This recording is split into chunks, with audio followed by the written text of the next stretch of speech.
Welcome everybody to the Out of the Box podcast, where we talk all about the happenings in the cinemas. I am Dominick, here with Micaela. Thank you so much for joining us today.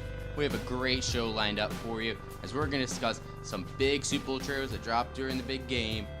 We're also going to talk about some huge GC news that dropped this week, our Oscar predictions, and of course, we're going to talk about some little quick hits, some other notable movie news. But we're going to start with, of course, the big game, the trailer shop, some Super Bowl trailers. Micaela, did you have a favorite Super Bowl trailer? I think my favorite would have to be, it's not a movie one, but the Twilight Zone TV series trailer dropped, and I'm super excited about that. CBS, they're coming after Black Mirror.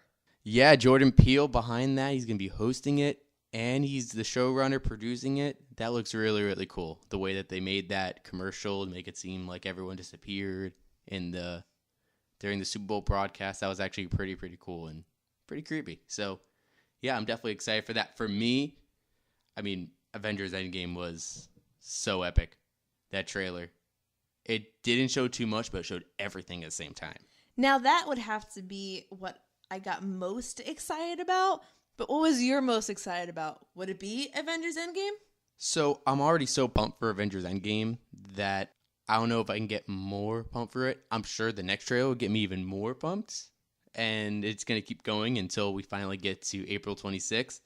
But something that actually got me very, very excited for the film, but it's a film I was already excited for, is Us. We mentioned Jordan Peele. That new trailer for Us was just absolutely terrifying. And it made me jump up 2 more notches for my excitement level of this film. And it was a trailer that dropped, the full trailer dropped a couple days before Super Bowl, but Fast and Furious presents Hobbs and Shaw. That movie just looks absolutely bonkers, absolutely so fun. So that just made me super excited for that film as well. What about any trailers that didn't work for you? So there's probably one that absolutely stuck out, was Wonder Park, and it stuck out in a bad way. Sore thumb. Yeah, I don't know why they chose to market this film during the Super Bowl. I mean, I get it because there's a lot of kids watching and it's going to be a animated, family-friendly film. But why spend all that money? What, it's going to cost $5 million, $6, $7 million to market this film during the Super Bowl? Why do you think they paid that much for this spot? Do you think it was worth it?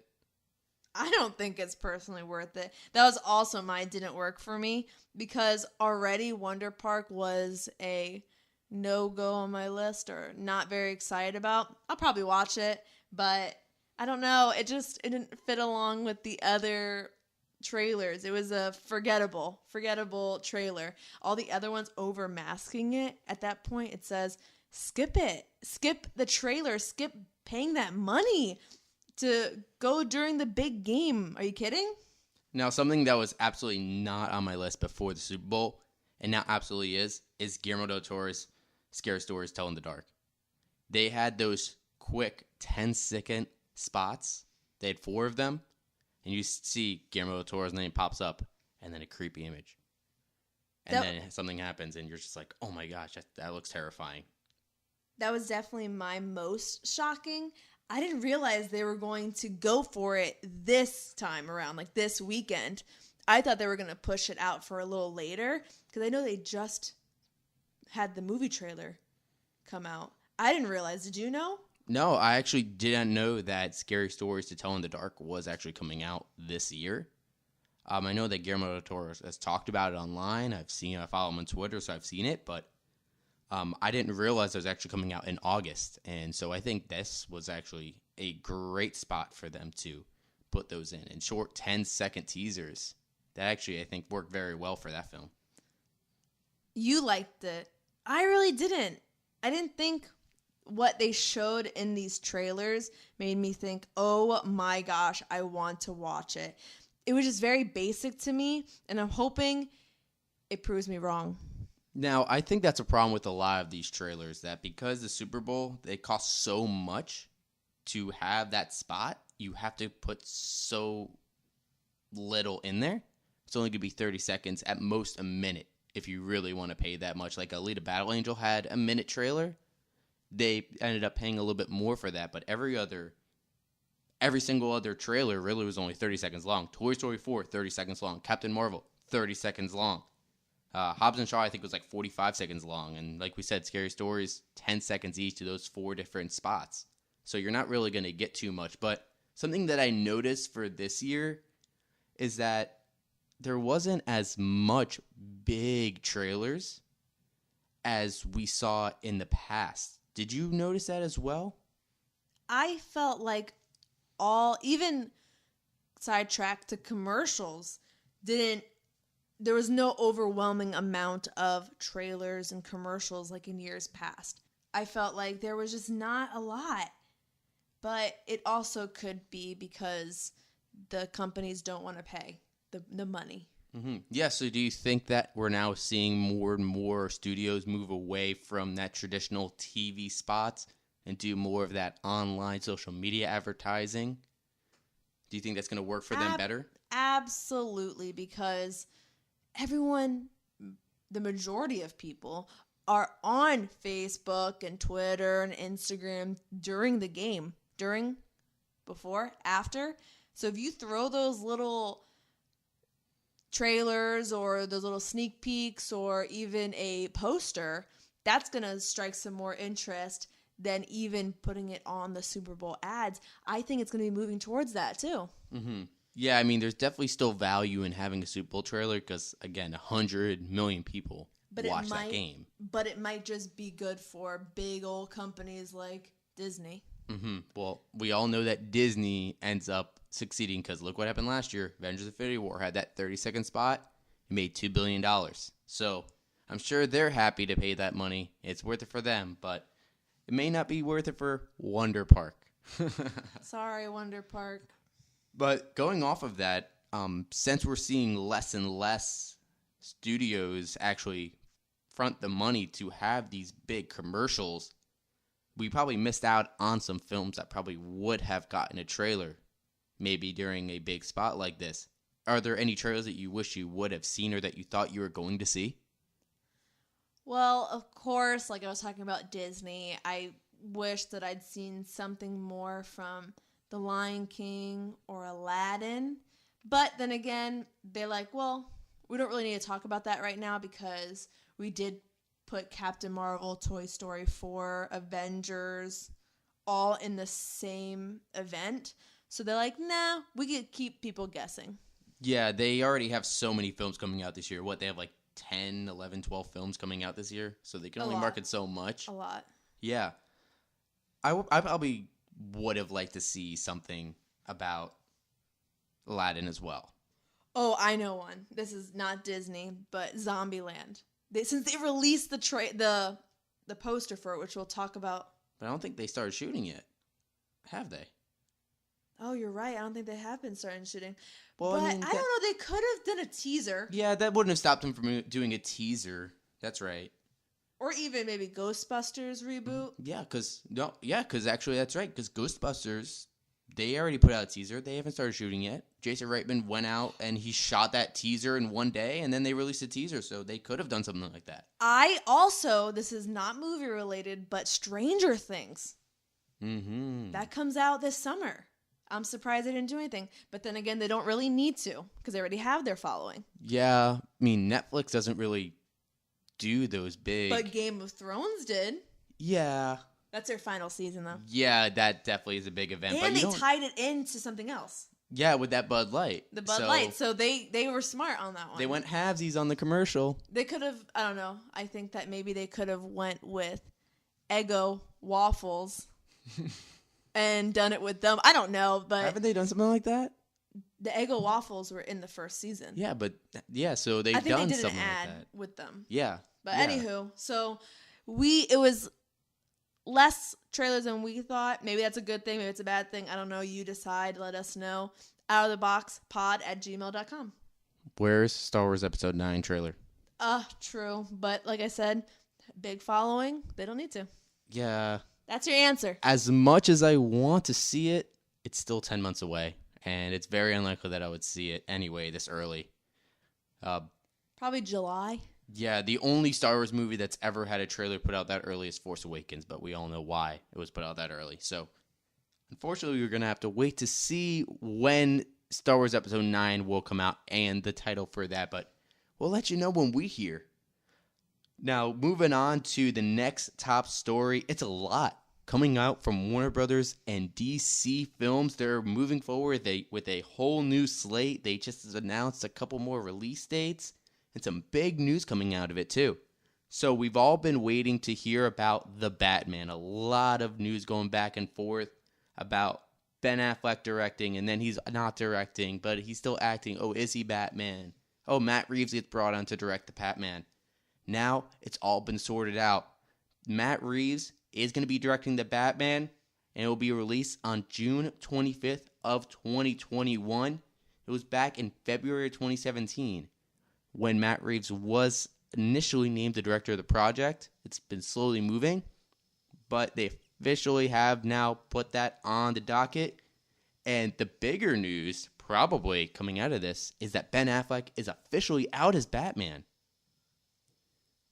And that's coming from Deadline that reported Ben Affleck coming out of Batman. This has kind of been a rumor for the past 2 years. What do you think of Ben Affleck officially stepping away from the Caped Crusader? I would think it's about time because, I mean, he wasn't married to the role.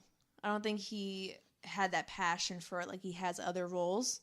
I think he should stick with his own directing and writing. I know that he talked about writing a Batman film. Warner Brothers said no, right? DC said no. So I don't think it's necessarily that he did not have the passion for it, because he definitely has shown passion for the character. I mean, his first outing as Batman in Batman vs. Superman was probably one of the better Batman performances that we have seen. And so he definitely showed passion, but I think he lost that passion as he went along because the studio kept giving him pushback, and every time he wanted to do something, he got shut down. So then he's just like, screw it. This is not worth it. Yeah, okay. So he lost the passion throughout the way. And it wasn't his fault. I mean, a little bit's his fault, as in the sense of sometimes you just got to push through it even though you're getting backlash. But like I said, this comes after all that, the press tour where they said, oh, doesn't Ben Affleck look depressed? Not depressed. Let's take that out. Doesn't Ben Affleck look upset? Doesn't he look like he doesn't want to be there? They kept saying that, making fun of him on Instagram, Twitter, Facebook, whatever, all the social media. I don't know. He did look upset and didn't look like he wanted to be there. Maybe forced. Yeah, I mean, that was right before Batman vs. Superman came out as well. But yeah, you could probably tell he was even getting worn down at that point. It's just sad because Henry Cavill, someone who I feel like, other than Christopher Reeves, is the best Superman we've seen. He's my favorite Superman. I don't know. Christopher Reeves is pretty bae. We can have an argument about this. Anyway, so later. he got taken, quote unquote, taken off of being Superman. And that one I'm like surprised about because he's one of the best Supermans. He's one of the best Supermans we've seen. Ben Affleck not being Batman anymore doesn't surprise me. So DC just needs to make their decisions wisely. Yeah, and I don't think necessarily having Ben Affleck as Batman is a need to have, right? Because there's a lot of different people who have played Batman, and it's something that can be easily recast. And especially seeing that he's only been Batman for 3 years, less than 3 years. There's only been 3 films with him. It's not necessarily that we're connected to him as Batman, especially since his portrayals have not been taken as the best iterations, especially in Justice League, which was just completely the opposite of what he was in Batman vs. Superman. Yeah, I don't know. We'll see who gets cast as Batman. They might go a younger route. We don't know, but there's just rumors around. Now, the next story we have is, James Gunn? You remember that name from Guardians of the Galaxy? Well, DC has scooped him up, and he will direct the next Suicide Squad. So he's directing the sequel. What do you think about that? Yeah, this is definitely a great steal for Warner Brothers and DC to bring him in. He was originally just brought onto Rated a few months back, and now he's officially going to be directing it, and he's actually just completely retooling it. So he's throwing out the original Suicide Squad. It's kind of going to be a reboot of it. Oh, a reboot. I thought a sequel. So that was the original thought. But the report that came out from the Hollywood Reporter is saying that he's going to recast everybody and actually have a new... maybe Margot Robbie? Well, what he said, or what the report said, rather, was that they're going to have a completely new team. So whether that means... Will Smith. So whether that means recasting current characters or bringing in different characters to now be a part of the Suicide Squad. Because Suicide Squad in the comics have been dozens and dozens of different characters that have been within that team. So, I mean, he can go ahead and bring in a different iteration of the Suicide Squad, and it can still work. Because really, Amanda Waller is just going to bring in whoever she wants to or whoever she needs to then be that Suicide Squad to go into this dangerous situation that no one else is going to do. Dang. So just keep listening to the podcast and checking us out on our website to see who gets cast in this reboot. And that film, The Suicide Squad, is going to be the official title, is going to have a set release date of August 6th of 2021. So still going to wait about 2.5 years until we see what James Gunn is going to be able to bring to the big screen. And speaking of the Suicide Squad, or Suicide Squad in general, Birds of Prey and the fantabulous emancipation of one Harley Quinn. Good job. Played by Margot Robbie, the wonderful. And they dropped the first teaser this week. And I don't know, it looks promising. Yeah, it definitely looked pretty cool. It showed the first look at some characters. So we were able to see Mary Elizabeth Winstead as Huntress, Journey Smollett Bell as Black Canary, Ewan McGregor as Black Mask. One of my favorites. He looked awesome in that. Rosie Perez as Renee Montoya. So some classic DC characters. Making an appearance. Yeah, and Ewan McGregor playing the villain. That's going to be cool to see. Oh, Ewan McGregor is one of my favorites, so seeing him in anything gets me excited. But it's very interesting because we don't know if Jared Leto is going to make an appearance. And there was a report on Screen Rant that showed a zoom in of Harley Quinn, played by Margot Robbie, and where she has Puddin', it's crossed out. So speculation of, is Jared Leto going to show up or not? Well, it's leaning towards no, just because they might be quote-unquote broken up. Well, there has been a lot of talk, a lot of developed films, or at least talk about developing films over at Warner Brothers. I know that they said a Margot Robbie, Harley Quinn solo film, a Joker solo film, and then a Harley and Joker team-up movie. Who knows if that's still going to be happening?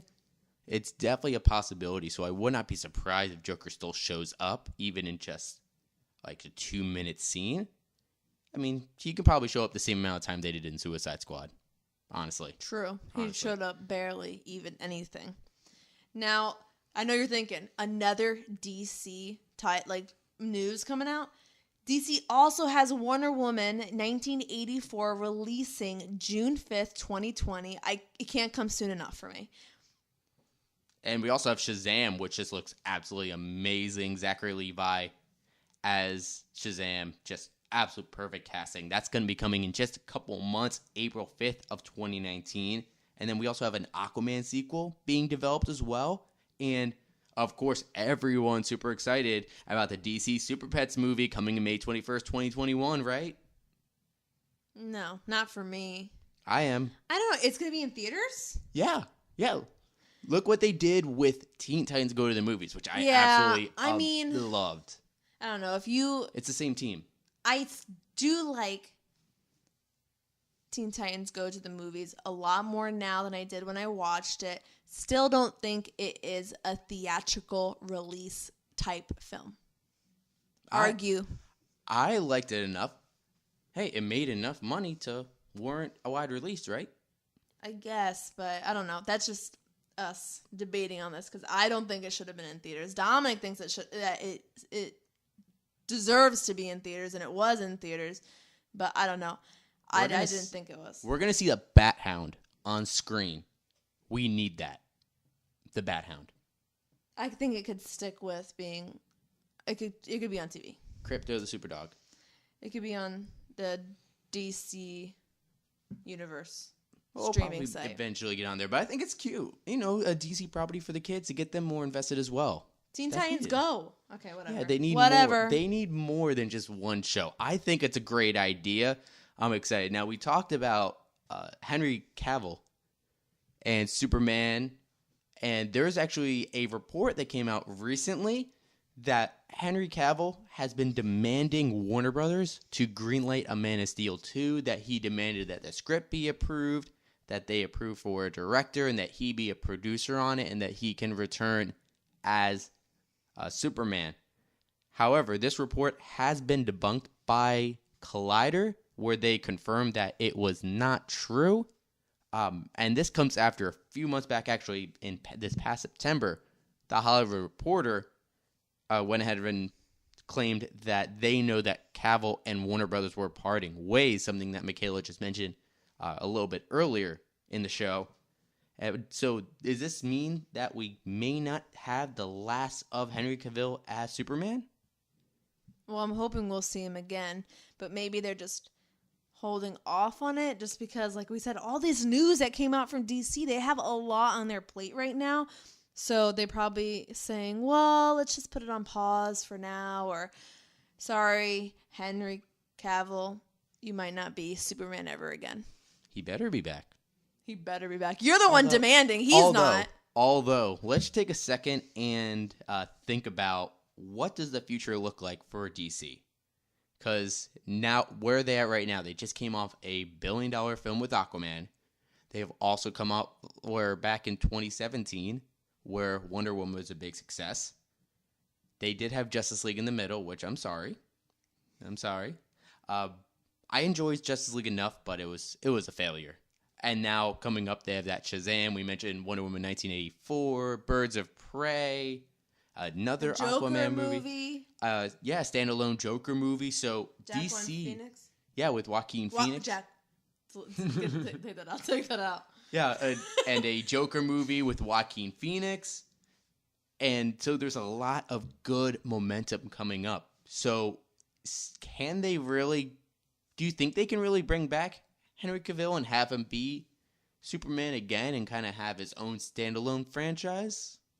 I don't think it's off the table, but I'm sure they've talked about it. And maybe their quote-unquote parting ways thing is just to say, okay, hey, people, stop asking for a Man of Steel 2 or stop even thinking about Henry Cavill as Superman. We're trying to focus on these other projects, and then maybe we'll bring him back later, depending on how popular these do, and see if by the time they get popular off the other stuff they're doing, that they might just find another Superman. Now, if DC's able to bring back Henry Cavill as Superman and make a successful franchise there and still have Wonder Woman and Shazam and Aquaman all bringing that big money and Birds of Prey and everything, Walter Hamada, the new head of DC, deserves to go into the Hollywood Hall of Fame for the biggest turnaround for a studio. That would just be a masterful job, and I hope he pulls it off. Yeah, good luck. Absolutely hope he pulls it off. So now we're in our quick hits. We're going to go through these really quick, as in the title. That's some stuff that came out this week. Mattel Films and Warner Brothers are teaming up on a new live-action Hot Wheels. What? Yeah. What? How could you make a live-action Hot Wheels? How could you make a Lego movie? They did it, right? Okay, but those Lego people have faces, and they have, I don't know, they have different hair, they have different clothes, they had games, like Hot Wheels, the games they had, remember the PC games that you'd make the track, and you'd go on it? And I don't just see how this could be a part of it. So, but imagine Fast and Furious. So that's the thought, right? Fast and Furious Hot Wheels edition. So that's the thought that they Hobbs and Shaw. Hobbs and Shaw too. That's the thought. Maybe they can make the next big action franchise out of Hot Wheels. I mean, they tried to do it with G.I. Joe. Um, maybe they can do it here. Transformers has been a successful franchise coming out of toys. Who knows? Maybe Hot Wheels can be the next big thing. Now, we're still going to be very skeptical because we're still waiting for... Or it's going to be like a Cars. Yeah. Yeah. I don't know. Oh, it does say live action. So how will this actually work? So is it going to be people driving the Hot Wheels? Is it going to be like just that scene in Ant-Man and the Wasp where they have all the different Hot Wheels cars in the case, and then you have to pick one out, and then you like make Pokemon. It bigger. Yes, and then you make it bigger, and then you drive that car, and you get to choose. Or is it just going to be somebody that's super rich and has all of these cars, and now they get to choose how to race them? Like, how are they going to make this movie? I don't know. But we'll have to wait and see. But let's see it. I hope that they make it creative, and who knows, it could be the next Fast and the Furious. Now, a couple big stars, Ty Sheridan, who has been in X-Men and Ready Player One, and of course, Mel Gibson. They are now going to star in a new indie film, Black Flies. How does that sound to you with those two big names? I don't really know. I know who they are, but I don't have a here nor there on it. I don't know. I'll just wait and see. Mm-hmm. Yeah, and this has been reported from Variety. It's always good to see when we have big stars still at least going into these indie films. It's good to see that. And some more casting announcements came out this week. Tons of them. Javier Bardem and Oscar Isaac are reportedly joining the Dune movie. Directed by Denis Villeneuve, already has Timothée Chalamet, Rebecca Ferguson, Dave Bautista, a huge cast already going into this film. And these two high-caliber actors. And I know that you like Oscar Isaac from the new Star Wars trilogy. I do. I like all of those actors. And honestly, if you had asked me maybe 5 years ago if this would have worked, I probably would have said no because of things like Valentine's Day. I still can't get that out of my mind. And New Year's Day. No. But nowadays, if a movie has a bunch of stars in it, it actually works. But it also depends on the director and the writing, so we'll see how that turns out. Absolutely. And some more casting news. Anya Taylor-Joy. From Split. Yes, from Split and from the more recent Glass film. She is now joining Edgar Wright's next picture, Last Night in Soho. This can be a horror psychological thriller. I know you love Edgar Wright. Oh, Edgar Wright. Now, Edgar Wright, if you don't know who he is, he also made the recent Baby Driver. So if you liked Baby Driver, maybe you'll like this one. Now, it being a thriller, I think that Edgar Wright could pull it off because I think it would be very much like Jordan Peele's Get Out because it would still have the humor, but also the scares. But Anya Taylor-Joy is a great actress. Edgar Wright, fantastic director. If you have not seen Baby Driver, absolutely go out, buy it. Don't rent it, buy it. Yeah, that's what we say. You will not regret it. They were up for Oscars last year, so it's a really good movie. Absolutely. Probably my favorite of the year. But other than The Shape of Water. Now, another news. We talked about World War Z sequel, but Paramount was listening to our podcast, I think, and puts a halt on the pre-production. Yeah. I think they were listening. Maybe. Yeah, we were talking about we're unsure how it will work. And Paramount does halt that pre-production of it. It kind of turned out that this film was going to be very expensive, very effects heavy. I bet. We even talked about how the zombies looked really fake. It cost a lot of money. Mm-hmm. What would the sequel be about? Why is there need to be a sequel? I'm glad that they put it on the shelf. Yeah, and David Fincher was going to come in. He wanted to make it rated R, so that was going to limit the amount of money they can actually make at the box office. And the reports are saying that it would cost $190 million. It's almost $200 million for this film. And that's just not worth it. You're not going to bring back $500 million at the box office with this kind of R-rated film. It's Deadpool that's R-rated film that's bringing in that much money, not World War Z 2, especially since it's been, 8 years since the original one came out? Yeah, I don't know. It's going to be almost 10 years when this new one was going to be released? I don't know. I really don't know what to think about that. Just because I'm glad. I'm just glad that they're not doing it. I'm wipe my hands clean of it. Or not. I shouldn't say not doing it because never say never. But I'm glad it's on the shelf for now. Now, more news with like thriller movies. Universal trying once again to bring back its classic monsters. I'm still excited about that. Even though it kind of flopped in the beginning with the whole Mummy reboot. But you know what? Just let's forget that even happened.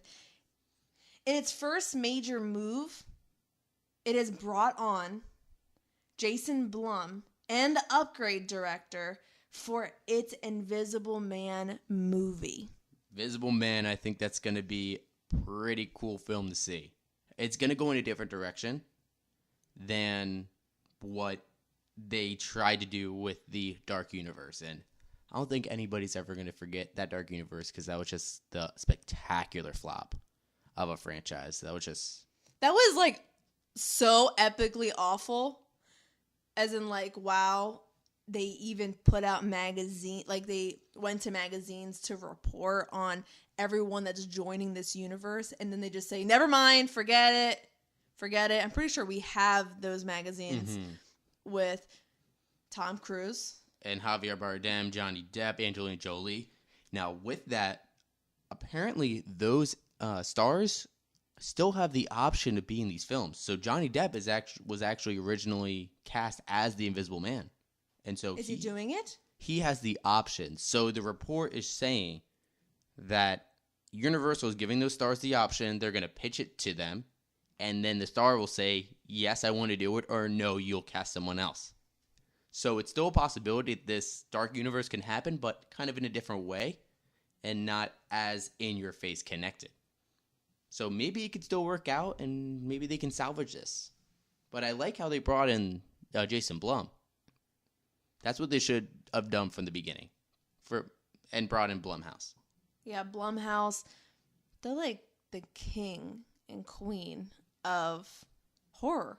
Don't you think? Low budget horror, and they make money. And speaking of them, they're releasing the sequel to Happy Death Day. Yeah, coming out next week.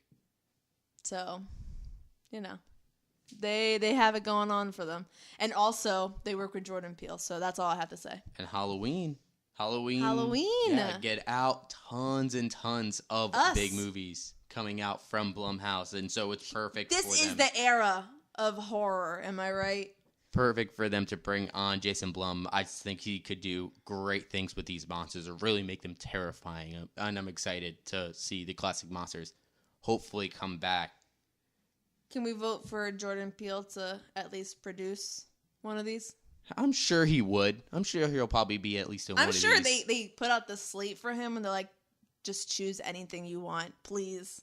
And then he's just like, sure. But with him doing Twilight Zone right now, don't know if he has a lot of time on his hands. Well, maybe for something like... I guess like producing. Yeah, no, maybe something like Creature from the Black Lagoon. Maybe that would be a cool one for him to produce.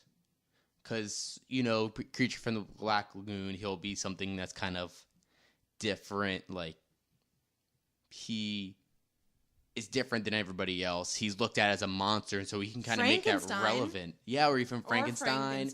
Having that coming from the human element side of Dracula. I don't know. He could do anything. I think Jordan Peele could do anything. Keanu Reeves is my Dracula. Keanu Reeves is your Dracula? Okay. Hey, these two that I'm about to say, these news, they have nothing to do with each other, but they're really exciting. Billy Eichner to write and star in a rom-com for Universal. Now, this is not your regular, quote-unquote, regular man meets woman or woman meets man. No. Yeah, this is going to be a homosexual one, which I'm very excited about. This is about dang time that this has been out. Yeah, if you know Billy Eichner, you know that he's gay. He's gay. And so this is actually going to be cool to see that he's starring in it and writing it as well.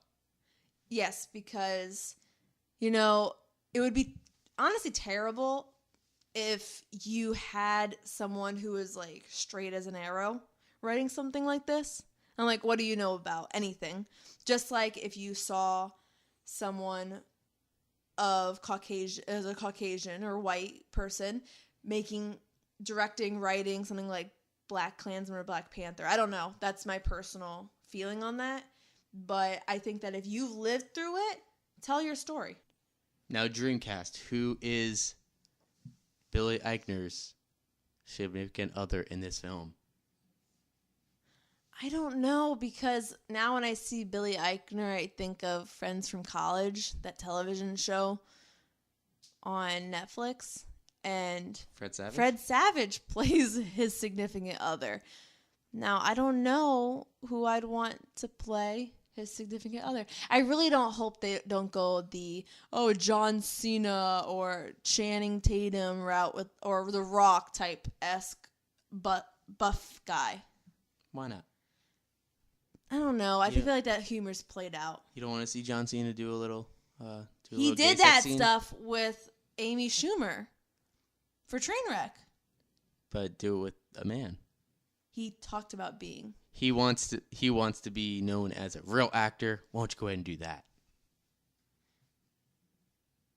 I don't even know if we should continue talking about that, but I don't know. I think that this is very strong for the Pride community, and I think that everyone should watch this film, even though we don't know how it's going to turn out yet. But it comes from Judd Apatow and Nick Stoller, so I don't know. I like Judd Apatow a lot, and I also like Billy Eichner a lot, so I'm assuming that this is going to be great. And Judd Apatow, if you don't know, also helped produce Girls and the new HBO show Crashing. Yeah, Judd Apatow been all around, so whatever he does, it's comedy gold, essentially. So always excited when we see him as a producer or director. Netflix is back in the game with buying even more stuff. They keep buying. Sundance Film Festival was just this past week, and they came away with a lot of different new titles that they purchased, and the headliner of them all, Zac Efron's new Ted Bundy movie, Extremely Wicked, Shockingly Evil, and Vile. And they purchased this film for $9 million so that now they can put it on Netflix later in 2019. It's going to have a fall release. Are you excited for this film? Oh, I love seeing films of the minds of these killers. It sounds really weird, but I don't know. I can't sound too weird because that Ted Bundy docuseries on Netflix is like booming. People love it. And that You show on Netflix. So I'm not weird for saying I like movies like this. I want to know what's going through their mind. And I think Zac Efron will play this character really well because of the quote-unquote charming Ted Bundy, but with his side of his mental state. Yeah, and for what we've seen so far, they just dropped a trailer for it online. Zac Efron looks very, very great in that role. And you said the charming piece and of Lily that personality. Collins. Yeah, and Lily Collins as well. His significant other. Now, I didn't love the trailer. I feel like it was very odd. But, I mean, it is an odd story. So, I could dig it. Yeah, and so, again, we'll be seeing that come to Netflix later this year. And who knows, maybe we can be talking about it for the 2020 Oscars. We'll wait and see. And our final piece of our quick hit news is that Aaron Sorkin's new film, Trial of the Chicago 7, has some new cast members. Seth Rogen and Joseph Gordon-Levitt have officially joined the cast, and they might be seeing another new cast member joining soon, as Michael Keaton is also rumored to join this film. So that's our quick movie hits. I know we went a little detailed on each of them, but they're not the huge movie news of the week. But if you want to hear more news, you could always listen to our other podcast episodes or even visit our blog, which is outoftheboxpod.wixsite.com/blog. Now it's time to take a look at what's going to be opening this week. Last week was a little bit slower on films coming out. Only one real major release in Miss Bala. This week we have 4 major releases. The biggest one of them all, Lego Movie 2, the second part, the return of the Legos, return of Chris Pratt, Elizabeth Banks, Will Arnett, and introducing Tiffany Haddish in this as well. It's a sequel to the first one. I don't think you understand our excitement for this film. It's been, if you haven't counted, we have 5 years since the first one, and I am just, I'm so excited to see it. There's only one thing to say about Legos. Everything is awesome. Everything is awesome. Guys, this movie, the first one was so successful, they brought it back. Lord and Miller were like, we're not taking no for an answer, pretty much. And I mean, it's so successful, they needed to. And so this movie just looks absolutely hilarious. We're going to see it very, very soon this week. We're super excited, as we said, that's coming out this weekend, along with a couple other films that are going to be a little bit smaller on our list. We're also going to have Cold Pursuit, starring Liam Neeson. He's out for revenge again, but this time, it's in the snow. Then we have What Men Want. It's the retelling of the Mel Gibson film What Women Want, and it's starring Taraji P. Henson. She's also big, a big actor coming in to play in a comedy role. Yeah, and finally, our fourth movie is The Prodigy, and this film, the main actor is a kid actor. His name is Jackson Robert Scott. You may know him as Georgie from it. He's going to dip his toe back into the horror scene. So those are 4 movies that are going to be opening this week. And I know the answer of which one we're most excited about. Both of us, Lego Movie. Has to be the first Lego Movie. Yeah, we are super excited for that. Thank you so much for listening to this episode of Out of the Box podcast. We look forward to every single episode, sharing it with you guys, and we want to hear your feedback, so don't be afraid to email us at outoftheboxpod@gmail.com. So make sure to reach out to us on Twitter and Instagram at outoftheboxpod. Just go ahead and visit our website, outoftheboxpod.wixsite.com/blog for some more movie updates, along with being able to send us your thoughts. This was absolutely fun today, and I am Dominick here with Micaela signing off for Out of the Box podcast. Thank you so much for listening today, and enjoy your week in the cinemas.